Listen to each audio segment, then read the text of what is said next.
Bonjour à tous, soyez les bienvenus à l'église Elim. Nous sommes heureux de vous retrouver en ce dimanche matin et c'est avec joie que nous allons célébrer le nom de l'Éternel. Nous voulons lui accorder la première place. Nous allons prier. Amen.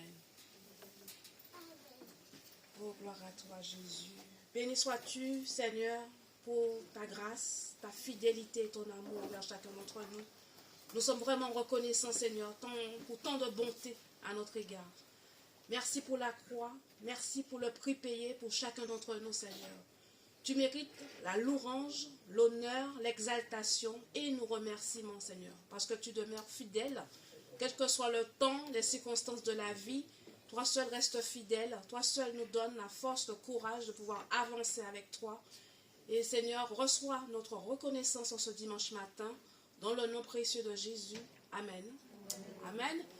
Nous allons chanter, célébrer le nom de l'Éternel et nous disons encore bienvenue à tous ceux qui nous rejoignent, que vous soyez en présentiel ou en distanciel. Vous êtes les bienvenus dans la maison du Seigneur. Chantons, célébrons notre Seigneur avec notre frère Chanu. Nous allons pouvoir commencer la louange. Merci.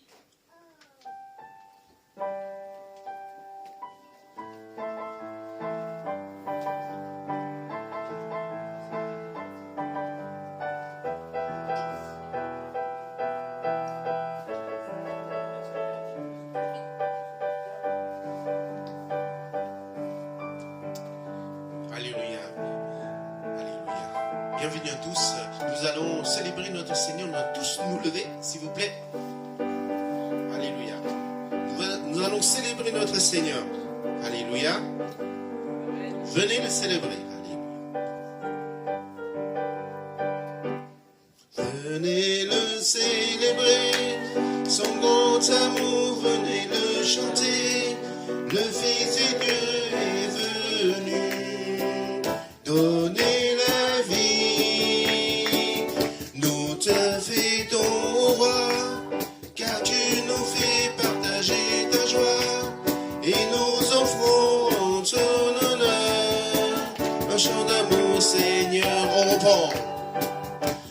venez le célébrer, son grand amour, venez le chanter.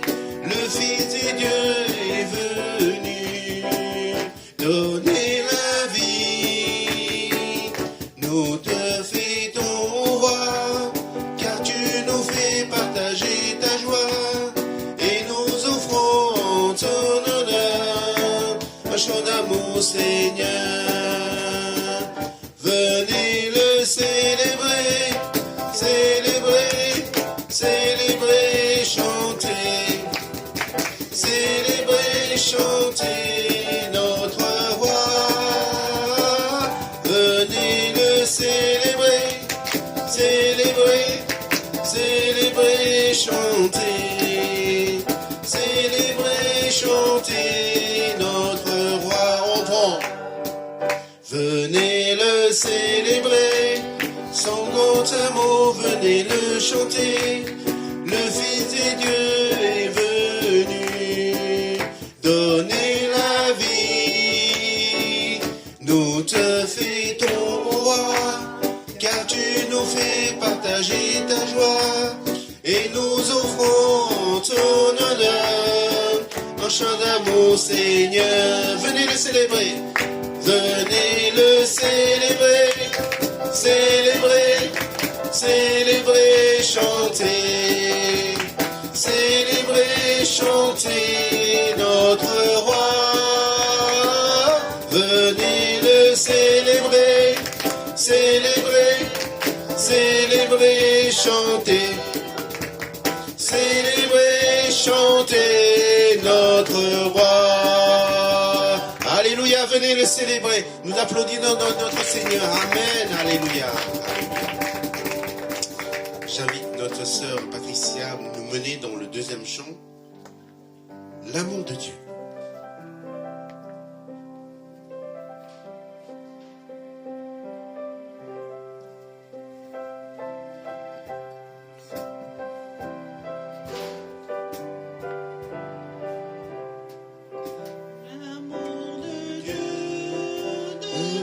Surpasse ce qu'on peut dire.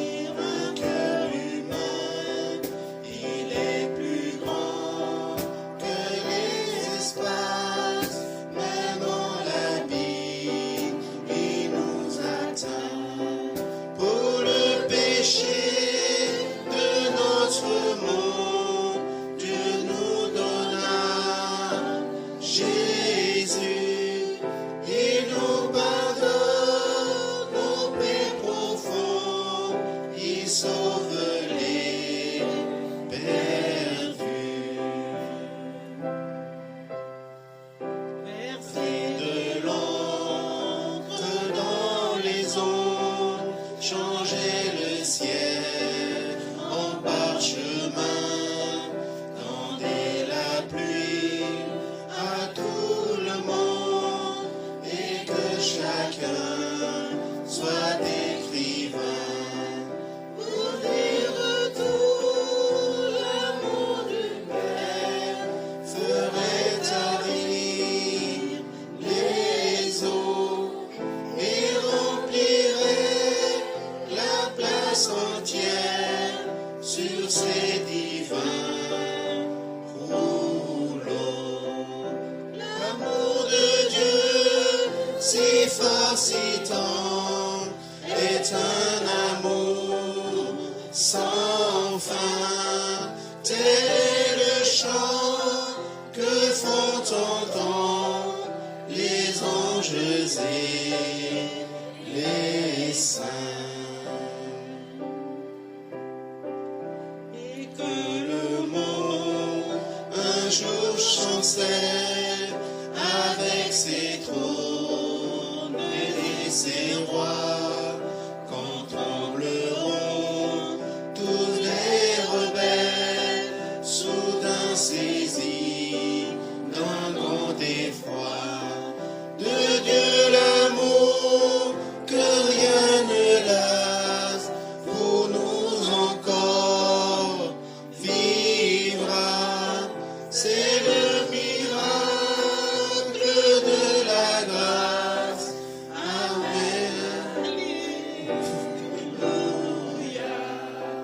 L'amour de Dieu, si fort, si tendre, est un amour sans fin. Tel est le chant que font entendre les anges et les saints. L'amour de Dieu, si fort, si tendre, est un amour sans fin. Tel est le chant que font entendre les anges et les saints. Amen.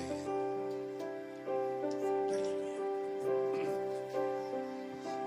L'amour de Dieu. Il est dit dans la parole que Dieu est amour. Il nous aime d'un amour éternel. Et qu'il est là pour chacun d'entre nous. Et qui prend soin de chacun d'entre nous, Seigneur. Et qui nous met dans l'abondance. Et qui ne nous abandonne pas. Et vraiment que son amour puisse nous aider encore à avancer encore. Et aussi, il nous a donné tout. Il nous a donné même sa vie sur la croix pour nos iniquités. C'est nous qui devions être sur cette croix. Mais Dieu nous a tellement aimés qu'il nous a donné son Fils unique, afin que quiconque croit en lui ne périsse point, mais qu'on ait la vie éternelle avec notre Seigneur. Amen. Alléluia. À la croix.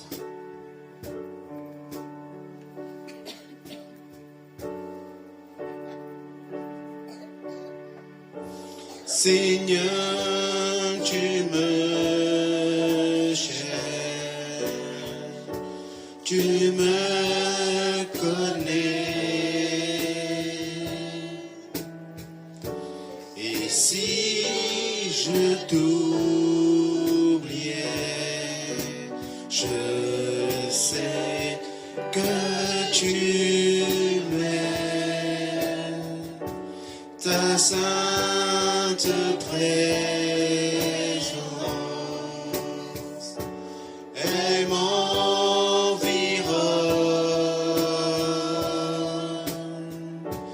à chaque moment.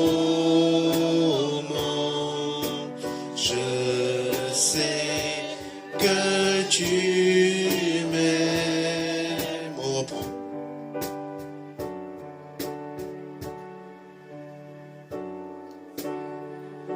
Seigneur, tu me cherches,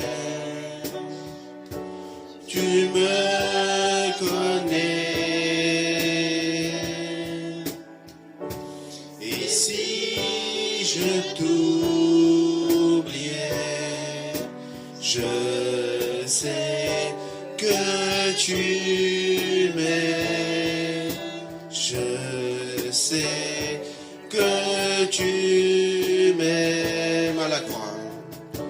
À la croix je me prosterne, où ton sang coula pour moi. Aucun amour n'est plus grand. Tu as gagné sur la mort, ta gloire remplit les lieux très hauts.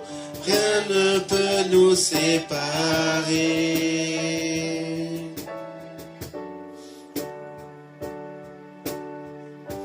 Tu m'as devant moi, tu gardes mes pas,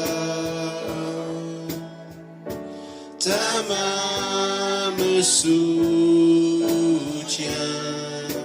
Je sais que tu m'aimes, je sais que tu m'aimes.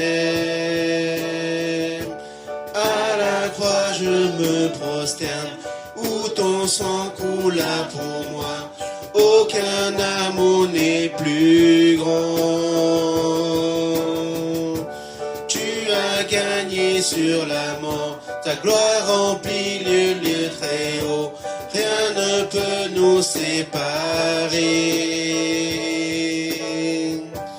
À la croix je me prosterne, où ton sang coula pour moi. Aucun amour n'est plus grand. Tu as gagné sur la mort, ta gloire remplit les lieux très hauts. Rien ne peut nous séparer. Tu déchires le voile, tu traces un chemin,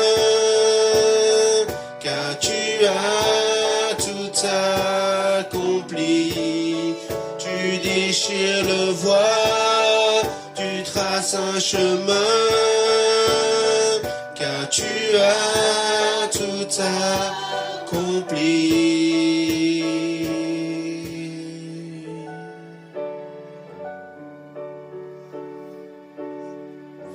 Si tout s'effondrait devant mes yeux, tu resterais là. Je sais que tu m'aimes, je sais que tu m'aimes. À la croix je me prosterne, où ton sang coula pour moi. Aucun amour n'est plus grand. Tu as gagné sur la mort, ta gloire remplit les lieux très hauts. Rien ne peut nous séparer.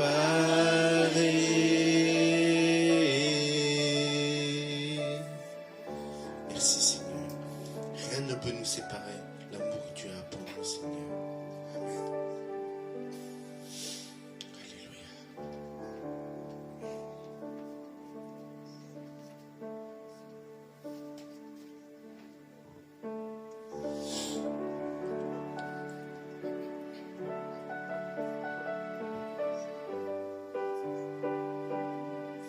Face à la mer, je vois tellement que je suis petit.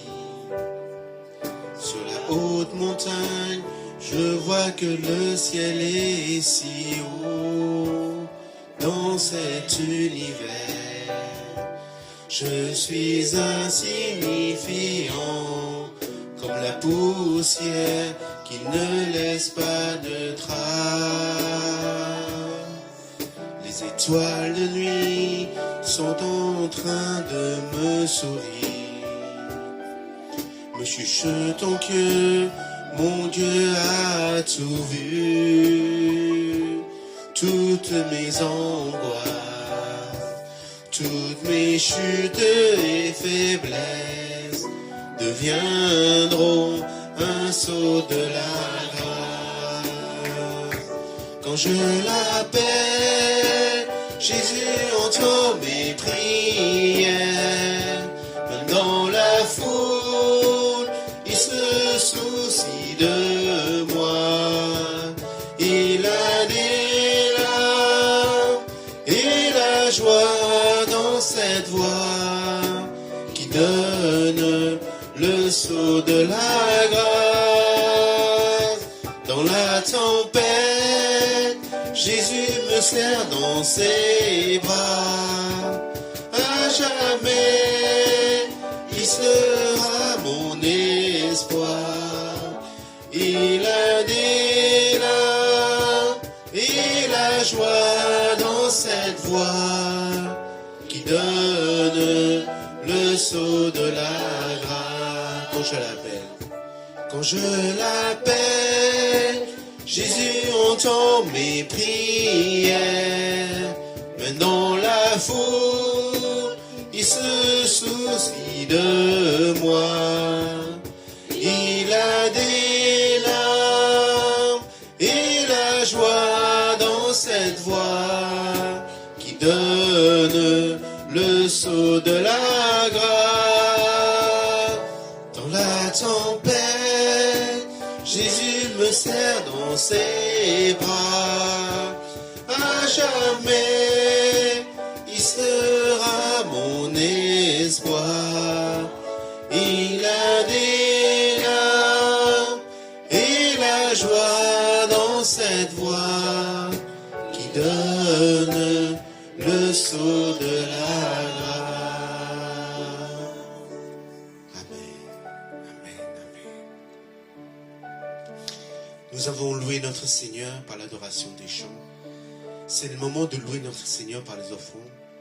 Parce que pour être enfant de Dieu, c'est un privilège de donner pour le royaume de Dieu, pour que cette bonne nouvelle soit pas seulement pour nous, mais pour ceux qui ne connaissent pas notre Seigneur. Sentez-vous libre. Je demande à la personne à l'accueil qui se prépare à passer dans les rangs si vous avez quelque chose à donner pour le royaume de Dieu. Nous allons interpréter le premier chant. Venez le célébrer. Nous allons encore célébrer notre Seigneur ce matin. Alléluia. Nous allons tous nous lever pour célébrer notre Seigneur. Allons-y. Ça s'est arrêté? Non.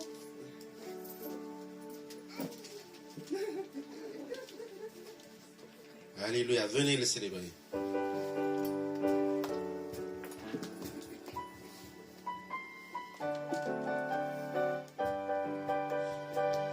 Venez le célébrer, sans grand serment, venez le chanter. Le Fils de Dieu est venu donner la vie. Nous te fêtons, ô roi, car tu nous fais partager ta joie. Et nous offrons ton honneur, un chant d'amour, Seigneur. Venez le célébrer. Venez le célébrer, célébrer, célébrer, chanter, alléluia. Célébrer, chanter notre roi. Venez le célébrer, célébrer, célébrer, chanter. Célébrer, chanter notre roi. Alléluia. Je demande à la sœur Patricia de prier pour les enfants. Seigneur Dieu d'amour, Dieu trois fois saint, nous te remercions, Seigneur mon Dieu, pour ta présence parmi nous, Seigneur mon Dieu. Nous t'avons loué, Seigneur mon Dieu, nous t'avons célébré. Et nous voulons te remercier en ce jour, Seigneur mon Dieu, pour les offrandes, Seigneur mon Dieu. Merci, Seigneur, car Dieu d'amour, Seigneur, tu rentres en église en ce jour, Seigneur mon Dieu. Nous célébrons dans la joie, Seigneur mon Dieu, et dans la présence de nos frères et sœurs. en présentiel et en distance, Seigneur mon Dieu. Et nous te disons merci, Seigneur mon Dieu, pour ta gloire et ta bonté, Seigneur mon Dieu. Bénis les offrandes, Seigneur mon Dieu. Et bénis, Seigneur mon Dieu, le culte de ce jour. Au nom de ton Fils Jésus-Christ, nous t'avons prié. Amen.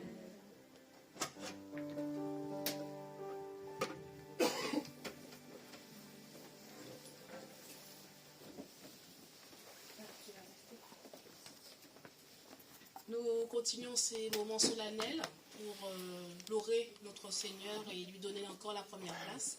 Au sein de l'église Élim, le premier dimanche du mois, nous avons le temps de communion fraternelle en partageant la Sainte Seine. Donc je vais demander au pasteur qui reste de présider ces moments et préparer votre cœur pour que nous puissions partager la communion ensemble.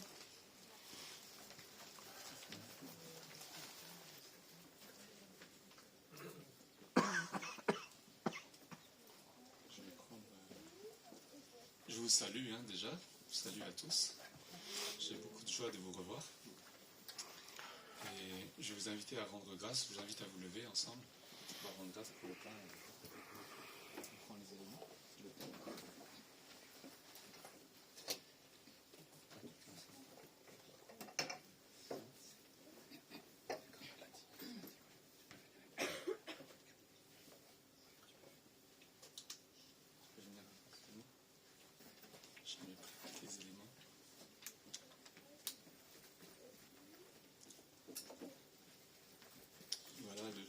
La Sainte Seine, c'est vraiment un des moments centraux du culte. Ça veut dire que les premiers chrétiens, ils n'avaient pas tout ce qu'on a, la sonorisation, les cantiques, la vidéoprojection, mais ils se réunissaient ensemble autour d'une chose, c'était le repas du Seigneur.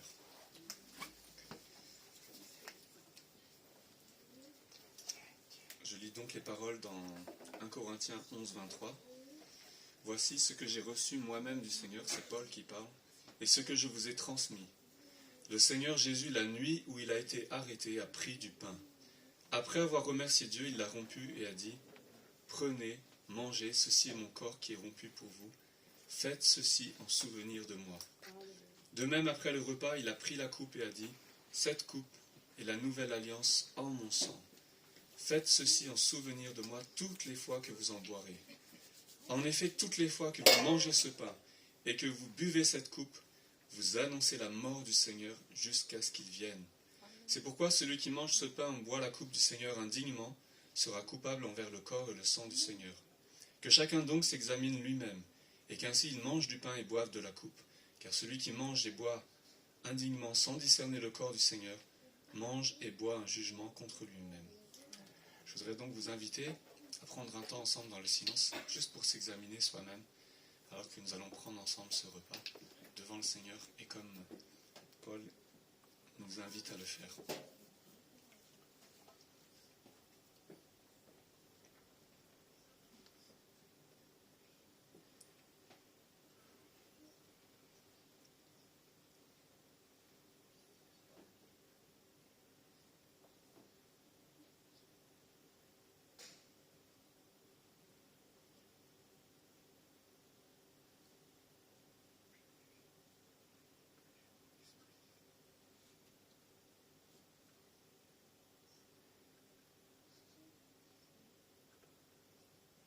Seigneur, dans les psaumes, il est dit, si tu tenais compte de toutes nos offenses, qui subsisterait devant toi, Seigneur? Oui, Seigneur. Nul homme, Seigneur, parce que tous ont péché et sont privés de la gloire de Dieu. Et Seigneur, en nous approchant de cette table, nous le reconnaissons pour nous-mêmes, Seigneur. C'est toi qui nous as rachetés. Nous te demandons pardon pour nos fautes. Pardon, Seigneur, pour toutes nos erreurs, pour notre orgueil, notre vanité, notre endurcissement de cœur aussi, Seigneur, qui nous a tenus éloignés de toi. Et Seigneur, qui encore nous tient éloignés parfois de toi ou les uns des autres, Seigneur. Qui sème, Seigneur mon Dieu, l'inimitié entre les hommes, qui les éloigne les uns des autres, qui les éloigne de toi aussi. Mais Seigneur, nous te rendons grâce pour ce repas parce qu'à cette table, tu nous as confiés. Tu dresses une table devant mes ennemis. Oui, Seigneur. Et Seigneur, nous croyons que cette coupe, par cette coupe, nous participons à ton sang, à ton sacrifice, à ta vie donnée, Seigneur. Amen. Par ton sang, nous sommes rachetés. Tu as racheté des hommes de toute tribu, de toute langue, de toute nation pour faire un peuple, Seigneur, un seul peuple.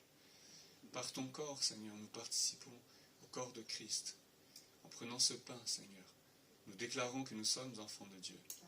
Que par ton corps, Seigneur, nous aussi nous sommes réconciliés avec Dieu et réconciliés les uns avec les autres.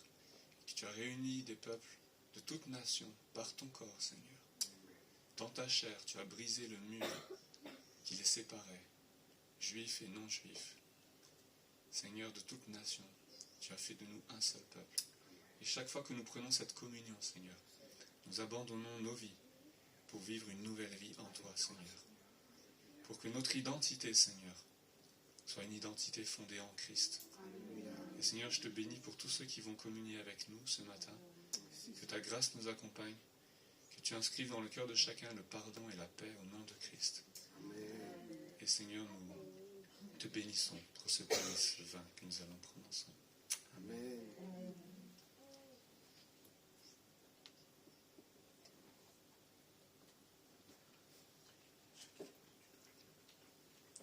Je vous invite donc à prendre chacun le pain et la coupe. Et donc l'église d'Elim, comme le frère Wanu et la sœur Cathy l'ont précisé, pratique une scène ouverte. Ça veut dire que tous ceux qui confessent dans leur cœur le Seigneur Jésus, comme dit Paul, si tu crois dans ton cœur, si tu confesses de ta bouche le Seigneur Jésus, tu seras sauvé. Alors tous ceux qui croient, ceux qui sont en chemin avec le Seigneur peuvent participer. Mais bien sûr, c'est un encouragement à aller jusqu'au bout de la démarche et aller vers le baptême, puisque c'est par le baptême que tous ensemble, nous sommes ajoutés à la communauté.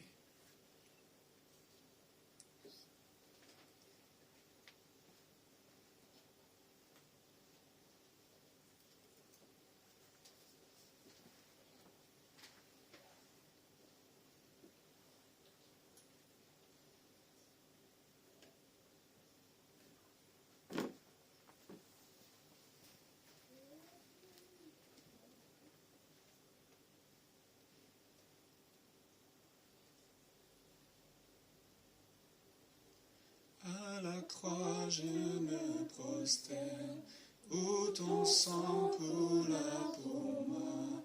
Aucun amour n'est plus grand. Tu as gagné sur la mort, la gloire remplit les lieux très hauts. Rien ne peut nous séparer.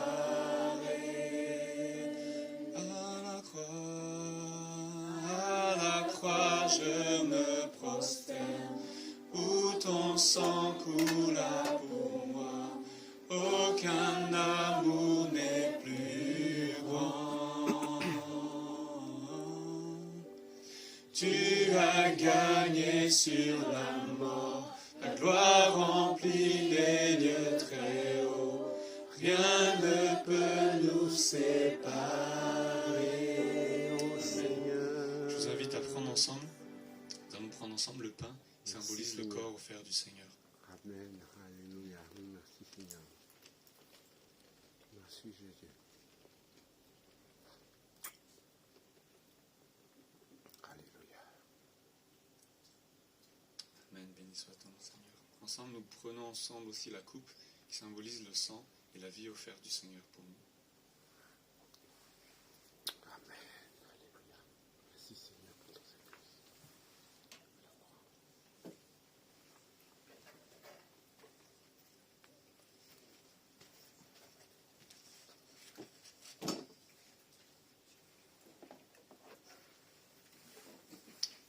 Je lis les paroles dans l'Apocalypse.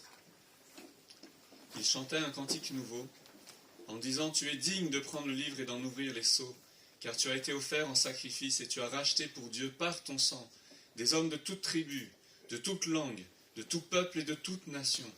Tu as fait d'eux des rois et des prêtres pour notre Dieu, et ils régneront sur la terre. Je regardais et j'entendis la voix de nombreux anges rassemblés autour du trône, des êtres vivants et des anciens. Ils étaient des myriades de myriades et des milliers de milliers.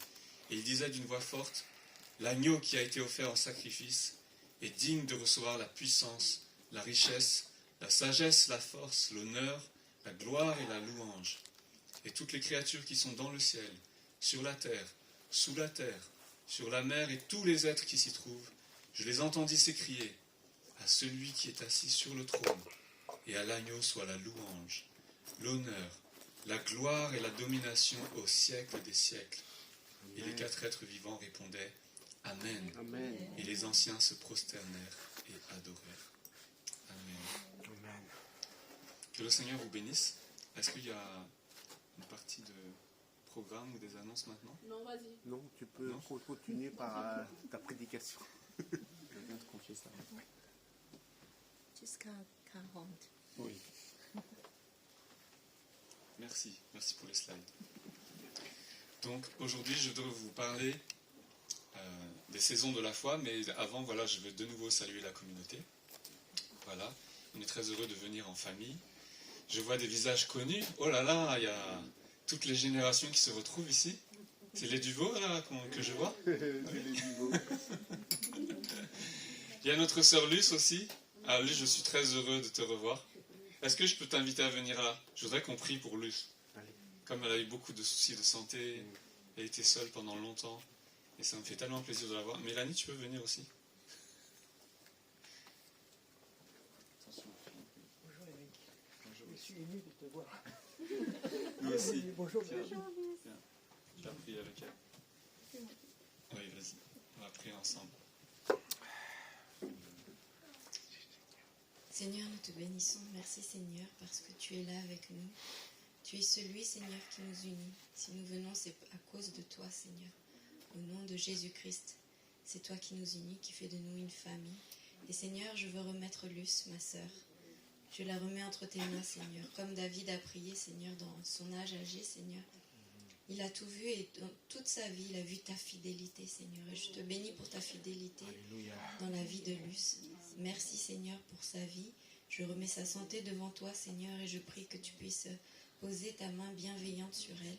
Poser ta main sur son cœur, Seigneur, sur tout son organisme, Seigneur, et la fortifier, Seigneur, au nom de Jésus-Christ.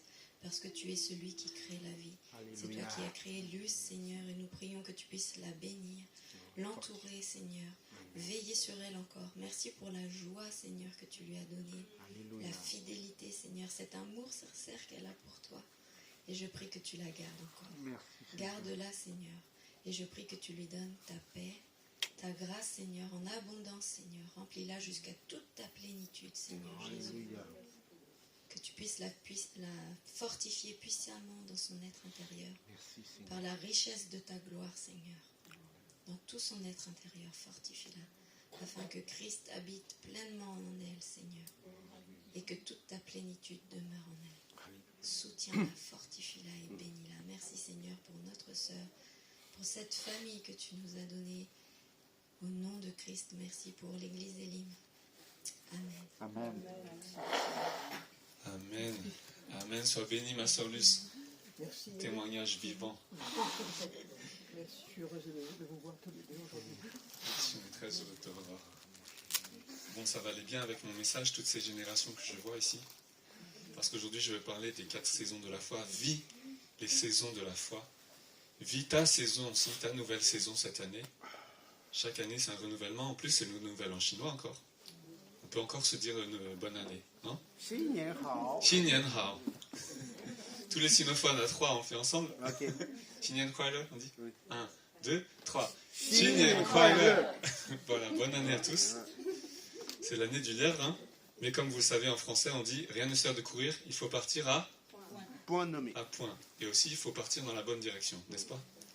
Il faut aller vers la bonne direction. Donc, vis les 4 saisons de la foi. Vis les 4 saisons de la foi. Voilà, chacun, on vit des saisons très différentes. Et il faut à chaque fois apprendre à traverser les saisons, comme la vie naturelle. Donc, on va ensemble cheminer avec ce thème aujourd'hui. Et je vais vous inviter tout de suite à lire avec moi Ecclésiaste 3. Ecclésiaste, c'est à côté des proverbes, à côté des psaumes. Ah, ok. Donc, j'ai pris la même Bible que vous. La seconde 21. Dans la seconde 21, c'est la page 436. Voilà. Il y a un temps pour tout. Voilà ce passage. C'est une invitation à la méditation. Je lis. Il y a un temps pour tout. Dans la seconde 21, il y a un moment pour tout. Ecclésiaste 3, et c'est le début du chapitre.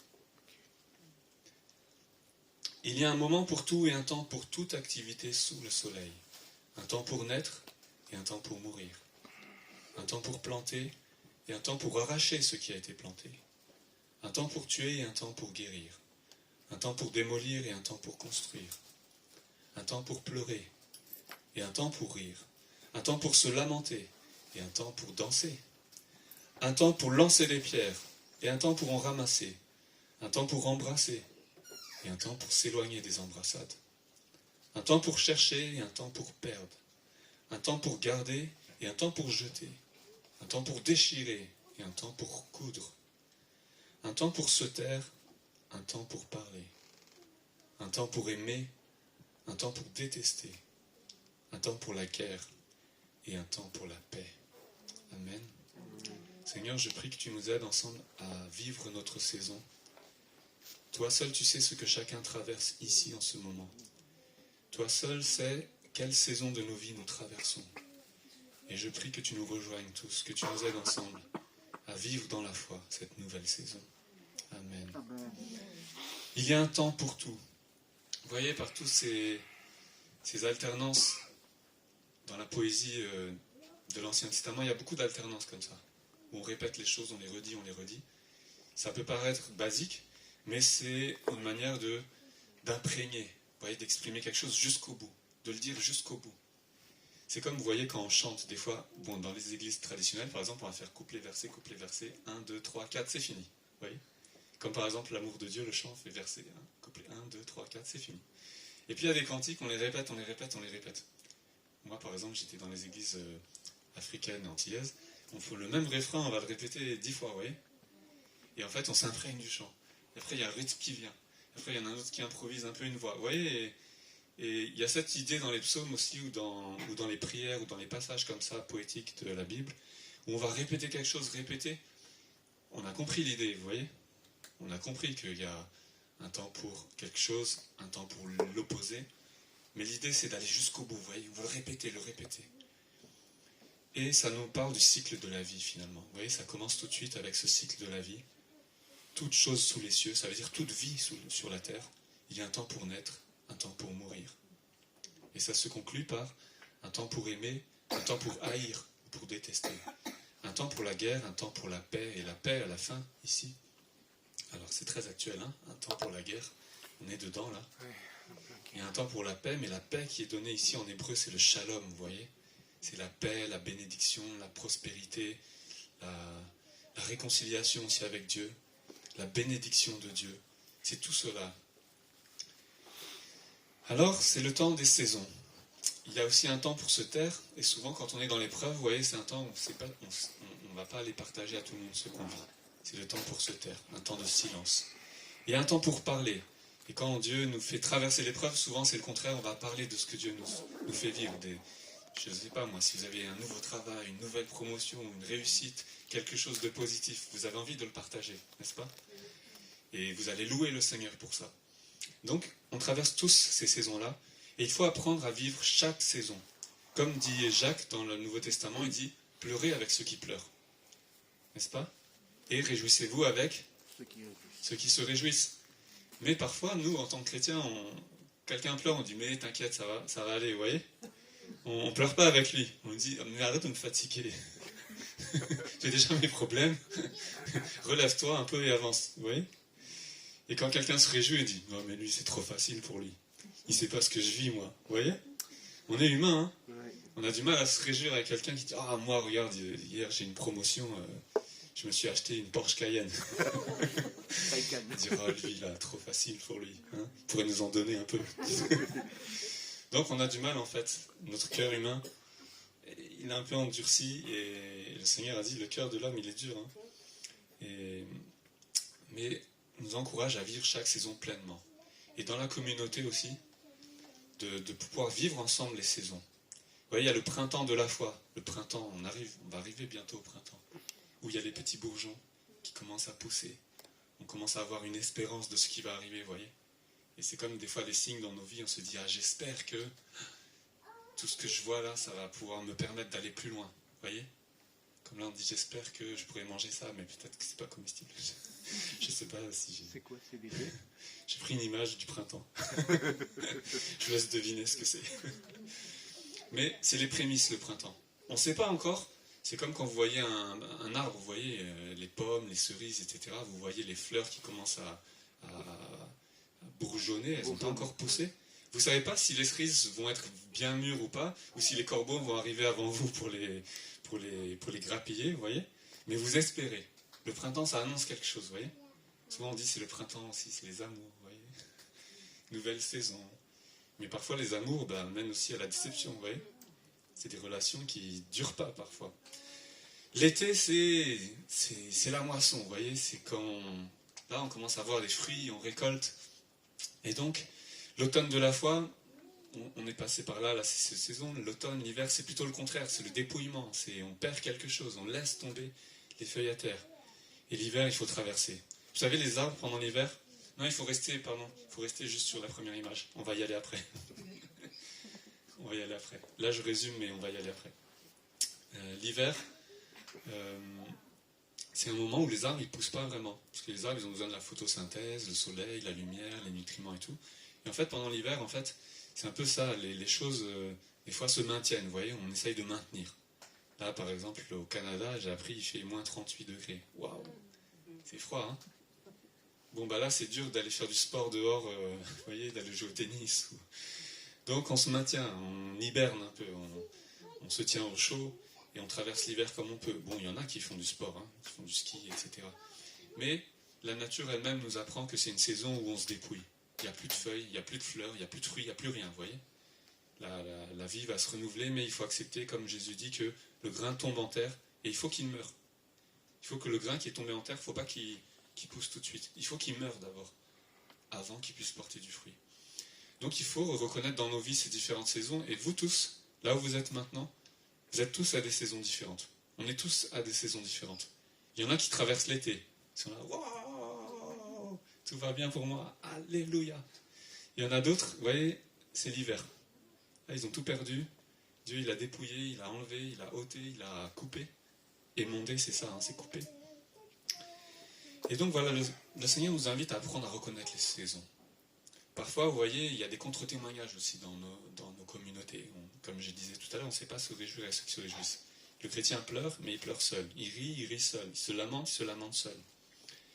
Et des fois, on peut se demander, est-ce que l'Église, c'est la communauté des frères et sœurs, une communion de vie, vous voyez, où on partage vraiment les choses autour de la table du Seigneur, comme on a fait, ou est-ce que c'est une association, vous voyez? En France, on est association culturelle, comme vous voulez, et on fait des programmes chrétiens, vous voyez? Alors on a un programme pour les jeunes, on a un programme pour les anciens, on a un programme pour ceci, on a un programme pour cela, on a un programme pour le dimanche, pour le samedi, pour la semaine, vous voyez, on a plein de programmes dans les églises. Mais je dis ça parce que si on est d'abord une association, on va se concentrer sur faire des programmes. On va donner des tâches aux gens. On va nommer des personnes pour des opérations à effectuer. On va suivre le plan. On va recruter, embrigader. Et on va pousser les gens à faire quelque chose pour Dieu. Vous voyez ? Ce qui compte, c'est de faire quelque chose pour Dieu. Mais si on est d'abord une communion de vie, alors on va apprendre d'abord à partager ensemble les peines et les joies avec chacun. Et ça, en fait, c'est dur, hein, vous voyez. Moi, c'est plus facile de faire des choses et d'être occupé que de se dire je vais partager vraiment son fardeau, sa joie, sa peine. Parce que là, je m'engage avec lui, vous voyez. La fraction du pain, la prière, la parole et l'enseignement, la communion fraternelle, la louange et les témoignages d'unité, vous voyez, c'est tout ça qu'on retrouve dans Acte 2 quand on dit que la communauté, ils étaient un même cœur et une même âme. Parce qu'ils savaient partager ça pleinement. Alors lequel de ces deux, à votre avis, portera le plus de fruits entre l'association à programme et la communion de vie? Je vous laisse répondre. Hein. C'est à vous de me dire. Lequel vous voulez? Lequel vous préférez? La communion, n'est-ce pas? On veut tous ça. On a besoin de ça, même humainement. Mais en fait, dans nos communautés, on est souvent tous pris par les programmes. Et je vous le dis parce que, bon voilà, c'est pas que ici, hein, c'est partout. C'est les programmes, c'est la visibilité aussi aujourd'hui, vous voyez, avec les réseaux. Il faut faire des vues sur YouTube. ou Facebook, je ne sais pas, c'est diffusé sur quoi là. Mais le Seigneur, voilà, nous invite à aller plus dans la profondeur. Alors, deuxièmement, nous devons apprendre à traverser les saisons. Voilà. Endurer les saisons. Et là, c'est l'épreuve et la fidélité. L'épreuve et la fidélité. Je vais vous inviter à lire avec moi lecture d'Exode 16. Un autre chapitre. Cette fois, c'est au tout début de la Bible. C'est juste après Genèse, Exode. Donc, c'est le deuxième livre de la Bible. Et c'est page 50 dans la seconde 21. Je vais le lire, alors j'ai pas fait exprès. Je voulais parler de la saison d'aujourd'hui, la manne d'aujourd'hui que Dieu donne chaque jour. Mais vous allez voir que c'est très contextuel. Toute l'assemblée des Israélites partit d'Élim. Et ils arrivèrent au désert de Sin qui est entre Élim et le Sinaï. Chapitre 16, Exode 16, pardon. À partir du verset... Premier. Ah, pardon. Je vais lire une grosse partie du passage. Donc toute l'assemblée des Israélites partit d'Élim, et ils arrivèrent au désert de Sin, qui est entre Élim et le Sinaï, le 15e jour du 2e mois après leur sortie d'Égypte. Toute l'assemblée des Israélites murmura contre Moïse et Aaron dans le désert. Les Israélites leur dirent, « Pourquoi ne sommes-nous pas morts de la main de l'Éternel, en Égypte ? Pourquoi ne sommes-nous pas morts de la main de l'Éternel en Égypte, quand nous étions assis près des marmites de viande, quand nous mangions du pain à satiété ?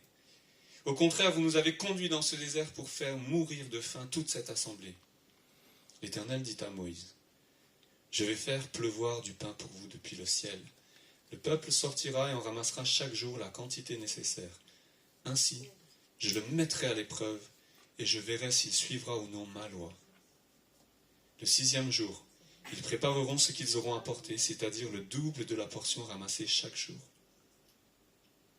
Moïse et Aaron dirent à tous les Israélites, « Ce soir, vous reconnaîtrez que c'est l'Éternel qui vous a fait sortir d'Égypte. Le matin, vous verrez la gloire de l'Éternel parce qu'il a entendu vos murmures contre lui. Que sommes-nous en effet pour que vous murmuriez contre nous ?» Moïse dit, « L'Éternel vous donnera ce soir de la viande à manger, et le matin du pain à satiété, parce qu'il a entendu les murmures que vous avez proférés contre lui. Que sommes-nous en effet? Ce n'est pas contre nous que vous murmurez, c'est contre l'Éternel. » Moïse dit à Aaron, « Dis à toute l'assemblée des Israélites, approchez-vous devant l'Éternel, car il a entendu vos murmures. » Tandis qu'Aaron parlait à toute l'assemblée des Israélites, ils se tournèrent du côté du désert, et voici que la gloire de l'Éternel parut dans la nuée. L'Éternel s'adressa à Moïse, « J'ai entendu les murmures des Israélites. Dis-leur, au coucher du soleil, vous mangerez de la viande, et le matin vous vous rassasirez de pain. Ainsi vous reconnaîtrez que je suis l'Éternel, votre Dieu. » Le soir survinrent des cailles qui couvrirent le camp. Et le matin, il y eut une couche de rosée autour du camp. Une fois cette rosée dissipée, il y avait à la surface du désert quelque chose de petit, comme des grains. Ah, dans les traductions anciennes, ils disent même des grains de coriandre. C'est pas écrit ici. Quelque chose de fin comme la gelée blanche sur la terre. Les Israélites regardèrent et se dirent l'un à l'autre, « Qu'est-ce que c'est ?» En effet, ils ne savaient pas ce que c'était. Moïse leur dit, « C'est le pain que l'Éternel vous donne pour nourriture. Voici ce que l'Éternel a ordonné, que chacun de vous en ramasse ce qu'il faut pour sa nourriture, une mesure de 2 litres par personne, suivant le nombre que vous êtes. Chacun en prendra pour ceux qui sont dans sa tente. » C'est ce que firent les Israélites, et ils en ramassèrent les uns plus, les autres moins. On mesurait ensuite la quantité précise. Celui qui avait ramassé plus n'avait rien de trop, et celui qui avait ramassé moins n'en manquait pas. Chacun ramassait ce qu'il fallait pour sa nourriture. Moïse leur dit que personne n'en laisse jusqu'au matin. Ils n'écoutèrent pas Moïse, et certains en laissèrent jusqu'au matin, mais il s'y mit des vers, et cela devint infect. Moïse fut irrité contre ces gens-là.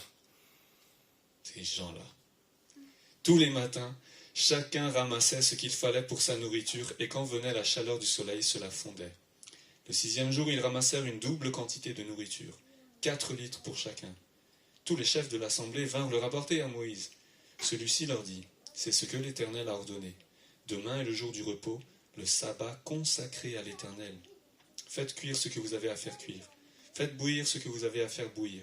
Et mettez en réserve jusqu'au matin tout ce qui restera. » Ils le laissèrent jusqu'au matin comme Moïse l'avait ordonné, et cela ne devint pas infect, il ne s'y mit pas de verre. Moïse dit, mangez-le aujourd'hui, car c'est le jour du sabbat, en l'honneur de l'Éternel. Aujourd'hui vous n'en trouverez pas dans la campagne. Pendant 6 jours vous en ramasserez, mais le 7e jour, celui du sabbat, il n'y en aura pas. Le 7e jour, quelques membres du peuple sortirent pour en ramasser, mais ils n'en trouvèrent pas.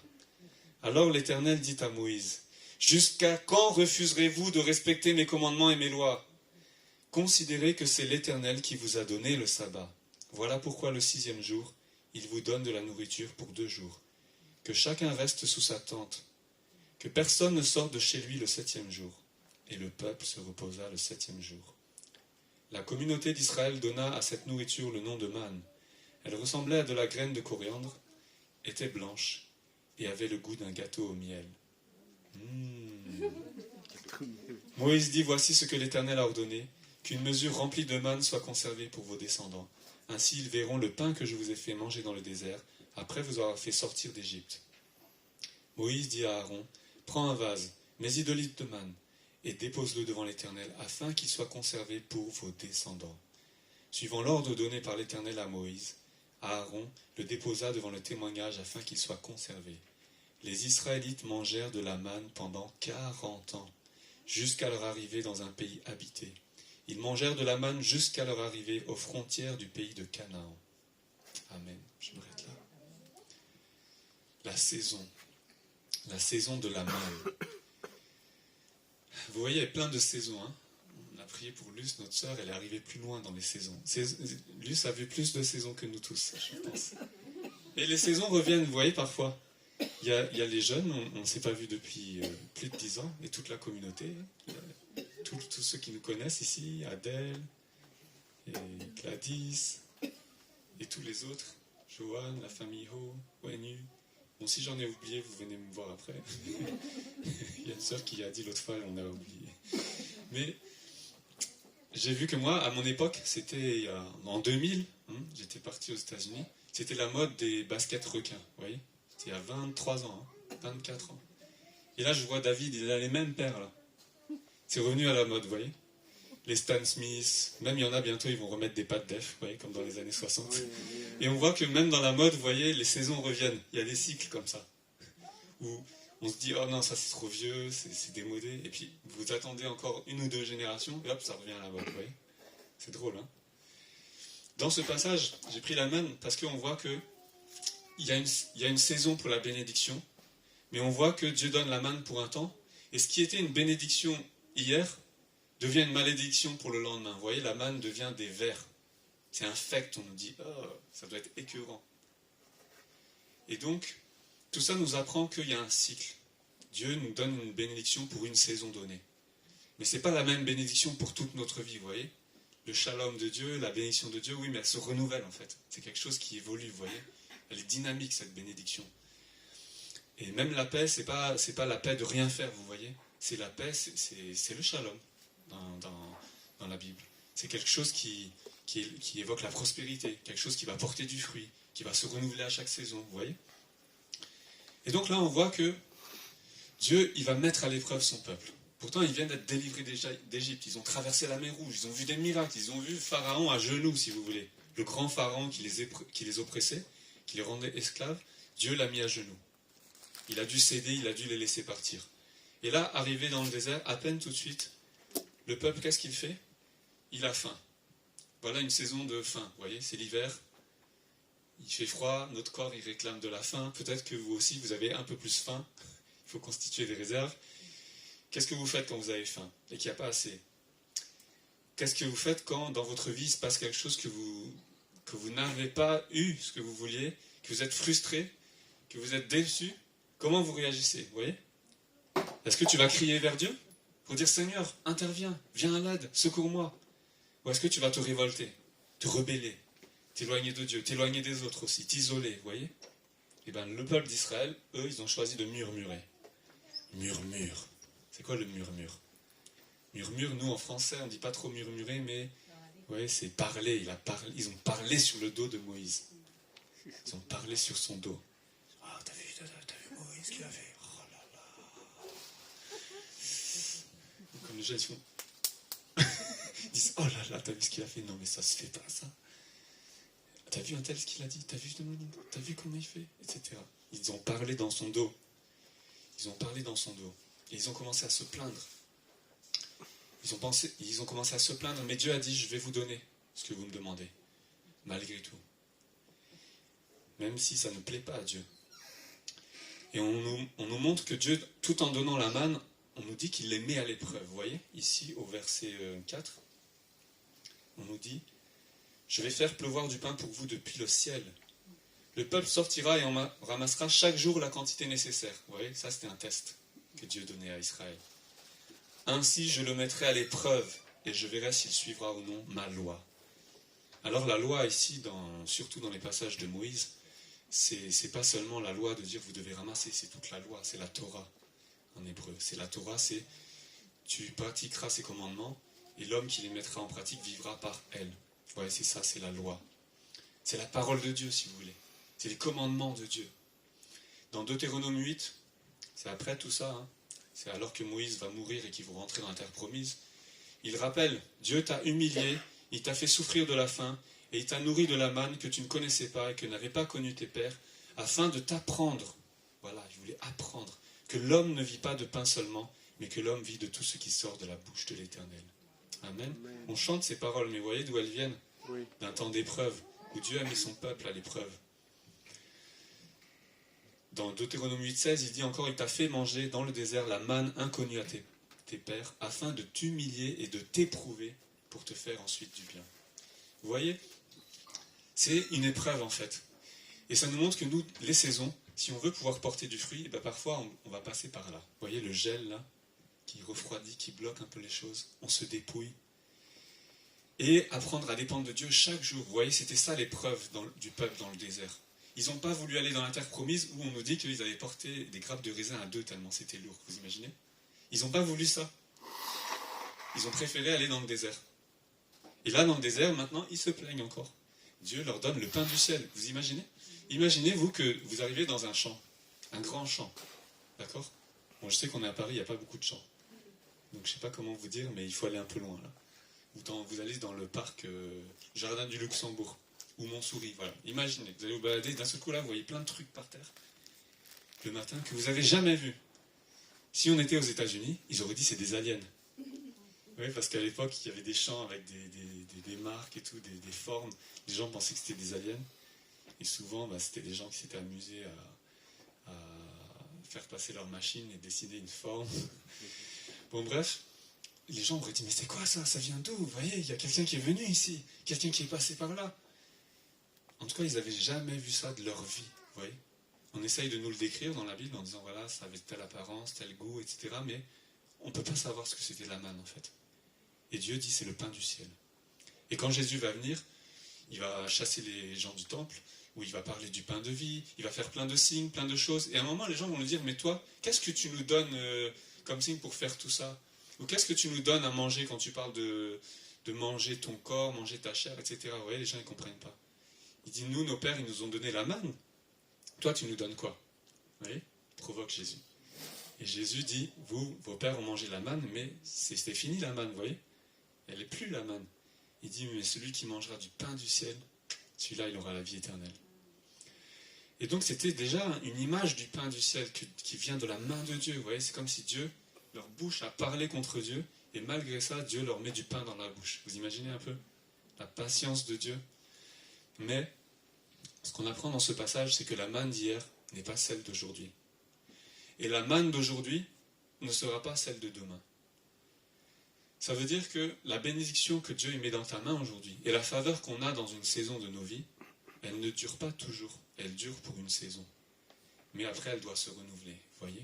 On ne peut pas vivre sur les bénédictions, sur les restes d'hier, voilà, je vais dire ça comme ça.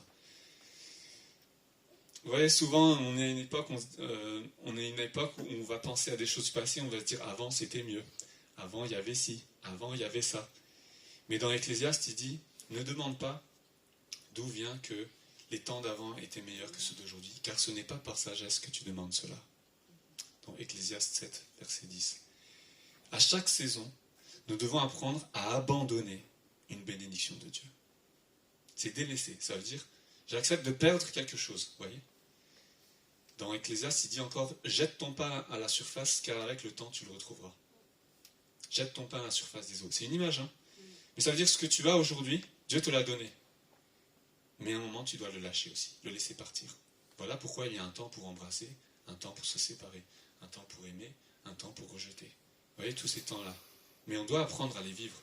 Nous, on veut s'accrocher, vous voyez. Non, ça c'était bon, je ne veux pas le lâcher. Je ne veux pas quitter ça. Je veux garder ça. Je veux revenir en arrière.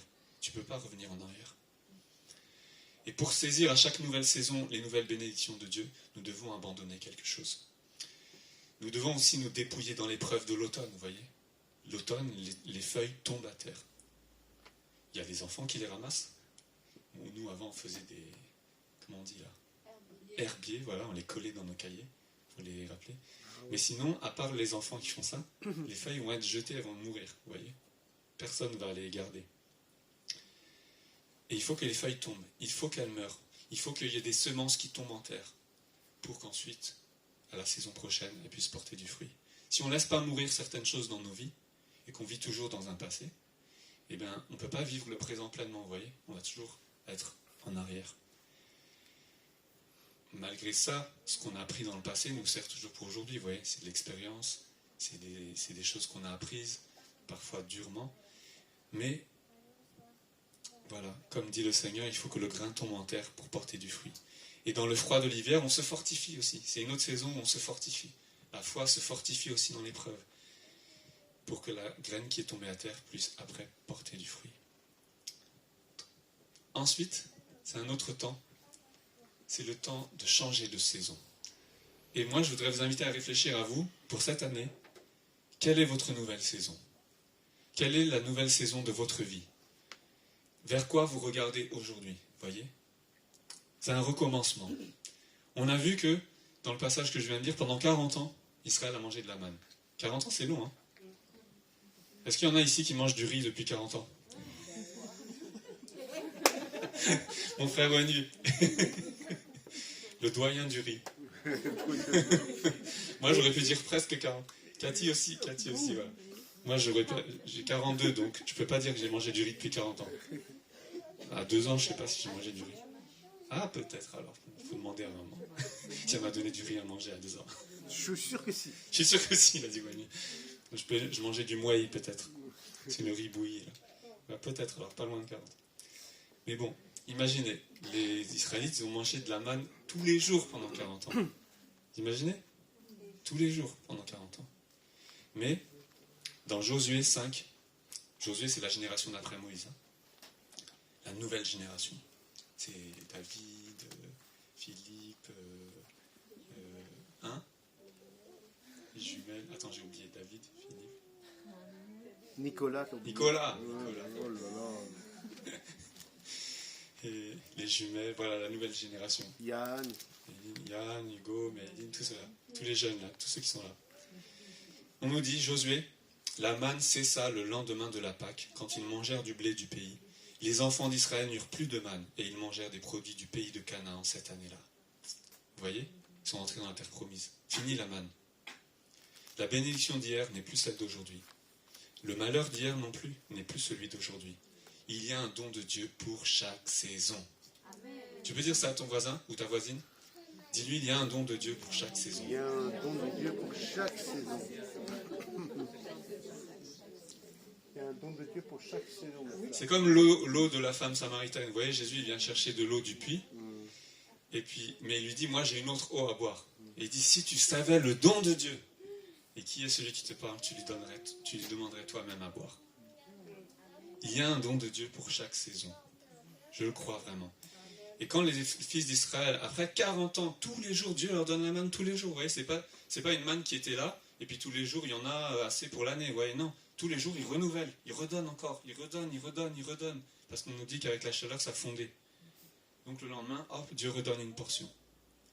Et puis le 6e jour, comme Dieu compte bien, il donne double portion pour le sabbat.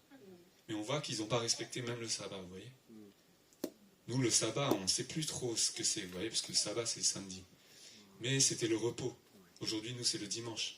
Est-ce qu'on arrive à couper nos activités, vous voyez, pour un jour, 24 heures ? les Juifs, c'était de 18h à 18h. Ça veut dire si tu travailles, tu fais tes devoirs, tu travailles dans une activité ou n'importe quoi. Vous voyez, on est tout le temps dans l'activité, nous. Mais de 18h à 18h, ou de telle heure à telle heure, pendant 24 heures, tu arrives à couper de tout. Voilà, c'était ça, un sabbat. Dans la vie parisienne, je crois qu'on n'arrive pas trop à le faire, honnêtement. On a toujours quelque chose. Toujours. Même quand on fait rien, notre tête, elle est déjà en train de travailler, ouais.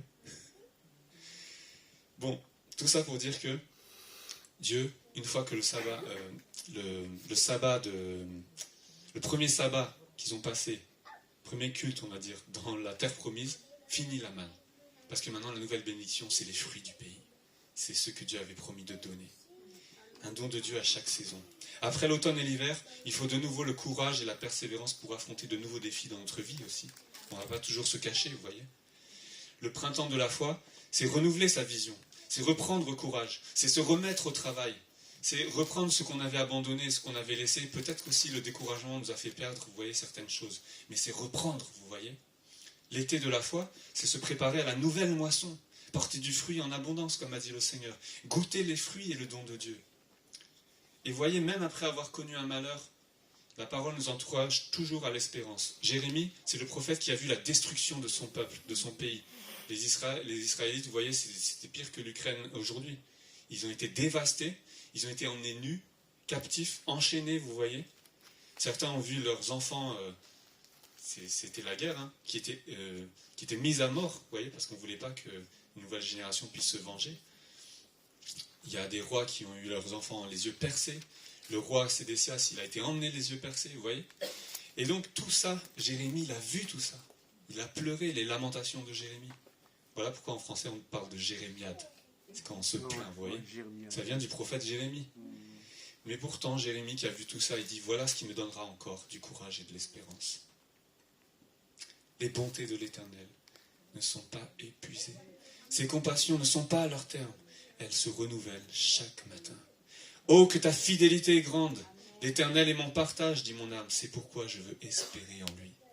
Les compassions de Dieu ne sont pas à leur terme. Vous voyez, il y a un don de Dieu à chaque saison. Il y a une compassion de Dieu pour toi à chaque saison aussi. Vivre chaque saison, c'est faire confiance à Dieu pour les nouveaux commencements, pour renouveler nos vies. Bon, je vais terminer. Hein. On est à Paris, et je sais qu'à Paris, quand même, on a un esprit quand même assez critique, vous voyez. Si quelqu'un va entreprendre un nouveau projet, on va dire, on va voir. Vous voyez, les Parisiens, ils ont même des fois un côté un peu cynique, vous voyez, parce comme on dit, ils ne sont pas nés de la dernière pluie. Il y en a eu des choses, vous voyez, à Paris. Il y a des têtes de rois qui sont tombées. Il y a eu la Révolution, il y a eu beaucoup de choses. On a critiqué, on a démoli l'Église, si vous voyez. La foi, la croyance, la religion, tout ça, le christianisme, ça a été un peu remis en cause, vous voyez. Donc, comment nous aborder les défis de notre saison? En fait, il faut accepter de nouveau dans la foi, même si on a vu des choses qui nous ont déçus, même si on a eu des frustrations, même si on est à Paris où il y a un esprit très critique, mais c'est faire confiance de nouveau, vous voyez. C'est oser de nouveau de partir de l'avant, vous voyez. Et ça demande un effort. Parce que quand on est trop attaqué ou quand on reçoit trop de critiques, etc., vous voyez, on n'a plus envie. On est blessé. On se dit, ah non, moi je ne ferai plus rien ici. J'ai fait quelque chose à l'église des Limes, moi je ne sais pas si c'est vrai. Et il y a un frère, il m'a fait la tête, je ne ferai plus rien. Quelqu'un m'a pas dit bonjour, je ne ferai plus rien. Ou le pasteur est venu, il a prêché, il a cité tout le monde et moi il ne m'a pas cité. Je ne reviendrai plus. Bon, excusez-moi si j'ai oublié votre prénom, je ne vous connais pas tous encore. Mais en tout cas, c'est la vie se renouvelle à chaque saison. Vous voyez, comme dans la nature, on le voit. Voilà.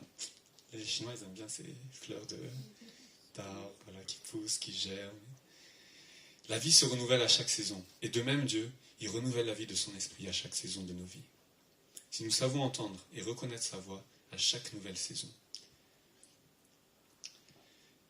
Et de même que la vie naturelle nous enseigne à renouveler notre activité à chaque saison, nous devons apprendre aussi à nous adapter à chaque saison. Par exemple, celui qui laboure, il remue la terre, vous voyez, il creuse, il enlève les pierres. Mais s'il s'arrête seulement à faire ça, et qu'il ne sème pas au bon moment, ben il n'aura jamais de récolte, vous voyez.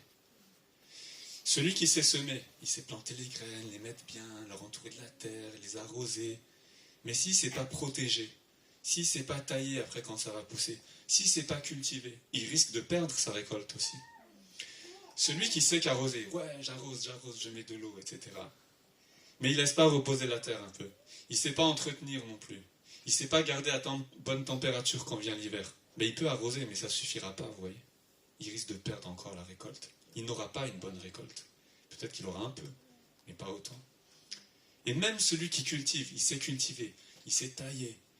Il a bien réussi cette année, il a eu une bonne récolte. Et dans nos vies, parfois, on a des saisons où tout nous sourit. N'est-ce pas? Ça vous est déjà arrivé ou pas? Oui? Vous faites quelque chose, ça a réussi. Après, vous réussissez votre diplôme, vous réussissez votre entretien, vous avez des clients. Il y a plein de gens dans l'église, vous voyez, il y a des activités, les programmes, ils tournent à fond. Vous voyez, il y a des saisons comme ça, où tout nous réussit. Mais si on ne laboure pas, on ne sème pas à nouveau, on n'entretient pas à nouveau, l'année d'après, plus de récolte. C'est comme ça. Vous voyez, on ne peut pas se reposer sur nos lauriers. Eh bien, c'est pareil, vous voyez, dans nos communautés ou dans nos vies. Si on reste campé dans les situations qui ne nous profitent pas, parce qu'on a peur de perdre, on a peur de changer, on a peur d'avancer, alors qu'est-ce qu'on va faire? Du surplace. Et comme Israël, on va tourner 40 ans dans le désert. Pourtant, vous voyez, il n'y a que quelques jours de marche pour arriver à la terre promise. Mais ils ont tourné 40 ans. Ils ont fait le manège, 40 ans. Tourner manège. Hop, 1 année, 2 années. 1 kilomètre à pied, ça réussit, vous voyez? Donc imaginez 40 ans. Combien de kilomètres à pied? Pendant 40 ans. En une journée, si vous marchez sans vous arrêter, vous pouvez marcher 10 kilomètres. Peut-être plus. Vous imaginez 40 ans, je vous laisse compter. Et parfois, on entend aussi dans les églises, on a toujours fait comme ça. Donc pourquoi changer, vous voyez? On a toujours fait comme ça. C'était mieux avant. Mais celui qui regarde en arrière n'avance pas. Et même, vous voyez, aujourd'hui, on voit que dans le monde actuel, où c'est très digital, tous les codes changent, en fait, les stratégies d'hier ne marchent plus pour aujourd'hui. Par exemple, il y a des compagnies qui avant, vous voyez, elles présentaient, nous, on est une grande compagnie, on existe depuis 150 ans, on fait des trucs et tout et tout. Mais aujourd'hui, les gens, ils ne regardent plus ça du tout. Ils regardent, est-ce que ça va me servir à moi? Non? Oui? Sinon, peu importe si tu as 150 ans d'histoire, un beau bâtiment et tout, les gens ne viendront pas. Ils s'intéressent plus à eux, leurs besoins, que, vous voyez, le côté institutionnel, alors qu'avant, c'était ça qui comptait le plus. Il y a plein de codes qui ont changé comme ça. Les restaurants sont différents, les boutiques sont différents, les magasins sont différents, même la manière d'apprendre est différente. Les enfants, maintenant, ils ont tous des écrans. Le prof, il touche le tableau, ça marche pas ici.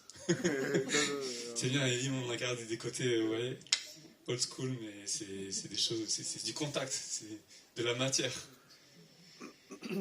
Mais la question, peu importe, vous voyez, quelle méthode, peu importe, vous voyez, qu'une personne vive une saison ou une autre, la question que nous, on peut se poser, c'est comment toi, comment moi, nous pouvons permettre à Dieu de porter du fruit dans cette nouvelle saison. Dans ma nouvelle saison, dans ta nouvelle saison. Comment tu peux laisser Dieu porter du fruit dans cette saison? Si c'est l'hiver, comment tu peux traverser l'hiver? Si c'est l'automne, qu'est-ce que tu dois accepter de laisser mourir? Si c'est le printemps, comment tu peux retrouver de l'élan, vous voyez, pour repartir de l'avant? Et si c'est l'été, mais comment tu peux te réjouir aussi en portant du fruit autour de toi et en le partageant? Je conclus. Ecclésiaste dit, il nous encourage à l'action. Celui qui a dit il y a un temps pour chaque chose sous le soleil. Il dit, Ecclésiaste 9, tout ce que ta main trouve à faire avec ta force, fais-le. Dès le matin, sème ta semence. Et le soir, ne laisse pas reposer ta main, car tu ne sais pas ce qui réussira, ceci ou cela. Ou si l'un et l'autre sont également bons. Vous voyez? Il nous encourage à entreprendre. Il dit, tu ne sais pas, alors vas-y. Ecclésiaste 11, il dit, jette ton pain sur la face des eaux, car avec le temps tu le retrouveras. Donne-en une part à 7 et même à 8, car tu ne sais pas quel malheur peut arriver sur la terre. Vous voyez ce que tu peux faire aujourd'hui? Fais-le. C'est ça qu'il dit en gros. Parce que celui qui regarde, ça c'est le passage Ecclésiaste 9, 10, 11, vous pouvez le lire. Mais il dit, celui qui regarde trop les saisons, la pluie, le temps, etc., et qui hésite tout le temps, il ne va pas sortir dehors pour semer, vous voyez? Il va se dire, ah ça se trouve, il va pleuvoir, alors je ne fais rien aujourd'hui. Je reste jouer à Game Boy. Non, c'est la Switch maintenant. Christ, au jour de l'appel, dit à ses disciples, « Jetez le filet à nouveau. Oui, je sais que vous avez pêché toute la nuit et vous n'avez pas réussi. » Mais il dit, « Jette le filet. » Est-ce que tu vas jeter le filet? Il a fait froid pendant la nuit. Tu as trimé, tu as travaillé. C'était comme l'hiver, vous voyez? Mais Christ, il dit, jette le filet à nouveau. Et Pierre a jeté le filet et il a pêché une pêche miraculeuse. Jésus dit aussi, chaque jour, un semeur sort pour semer. Et le semeur sème la parole à chaque nouvelle saison. Aujourd'hui, il nous dit encore, comme à chacun de ses disciples, toi, suis-moi.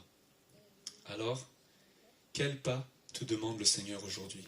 Voilà, je vous laisse avec cette question. Quel pas te demande le Seigneur aujourd'hui?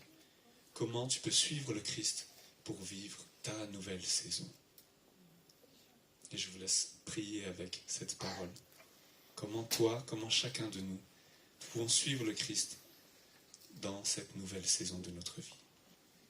Amen, que le Seigneur vous bénisse. Je laisse la parole à mon frère Ouenu pour prier peut-être.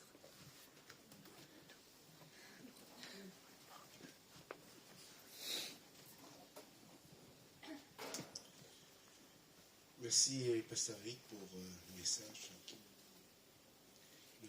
que le Seigneur nous donne chaque saison et que nous renouvelle à chaque fois. Nous allons prier pour que vraiment que le Seigneur puisse nous toucher encore ce matin par rapport à ces paroles. Quelle saison nous voulons passer? Comme Eric disait que pour les feuilles, il faut les faire mourir, mais passer à autre chose. Nous, c'est pareil. Que nous ne regardons pas en arrière, que nous avançons avec notre Seigneur. Et prions le Seigneur pour qu'il nous donne la saison. Donc, dans quelle saison il veut que nous rentrons? Les 4 saisons, voilà. Et dans quelle... est-ce que les saisons, moi, ces saisons-là, je pense que ça peut nous parler, je ne sais pas à vous, mais des épreuves, des choses qu'on passe, vraiment que peut-être nous passons par des tribulations, des choses mauvaises, mais le Seigneur nous dit dans sa parole que nous aurons un avenir, une espérance. Donc nous croyons à sa parole, que sa parole c'est des paroles de vie et que vraiment que faisons confiance en notre Seigneur. Nous allons prier pour ça et voilà, remettre tous ces instants dans la main du Seigneur. Alléluia. Merci Seigneur pour ton message. Merci qu'il nous parle, Seigneur. Que nous voyons que, voilà, dans quelle saison tu veux que nous avançons, Seigneur. Chaque saison, Seigneur. Vraiment, Seigneur, que tu nous fasses avancer dans la bonne saison que tu auras choisie pour chacun d'entre nous, Seigneur. Tu connais nos cœurs, Seigneur. Tu nous connais parce que nous sommes tes enfants. Tu nous connais comme un livre ouvert, Seigneur. Vraiment, Seigneur, que tu puisses encore ce matin nous sonder, nous renouveler à nouveau en toi. Merci pour ces paroles. Merci pour cette grâce. Merci pour ces promesses, Seigneur, qui sont éternelles, Seigneur. Vraiment, Seigneur, encourage-nous, fortifie-nous encore ce matin. Je te remets nos frères et sœurs, Seigneur, entre tes mains, Seigneur. Ceux qui n'ont pas pu venir ou ceux qui sont ici, Seigneur, ou ceux qui sont derrière leur petit écran, Seigneur. Bénis chacun d'entre nous. Renouvelle-nous nouveau en toi, Seigneur Jésus. Merci encore pour la croix. Merci pour tout ce que tu nous donnes. Et aide-nous, Seigneur, à avancer avec toi, en esprit, en vérité.